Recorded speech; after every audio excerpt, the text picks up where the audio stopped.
मी तुमच्यासमोर जेफ्रीजचा रिपोर्ट घेऊन आलेलो आहे. मित्रांनो, जेफ्रीज यांना आता इंडियन मार्केटचं जे काही व्हॅल्युएशन आहे, तर निफ्टीचं जे व्हॅल्युएशन आहे, कोविडच्या अगोदर जे व्हॅल्युएशन होतं, तेवढे व्हॅल्युएशन त्यांना आता इंडियन मार्केटमध्ये दिसत आहेत आणि ते व्हॅल्युएशन अतिशय आकर्षक आहेत, असं जेफ्रीज यांचं मत आहे.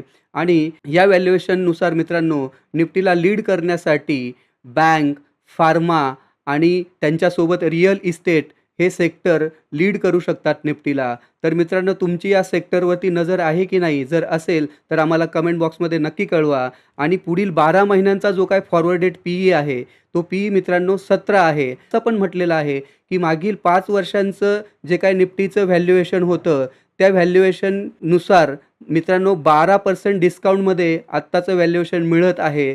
तर मित्रांनो, तर अशाच नवनवीन अपडेट्ससाठी आमच्या चॅनलला सबस्क्राईब करा आणि व्हिडिओला लाईक करा. जय हिंद, जय महाराष्ट्र.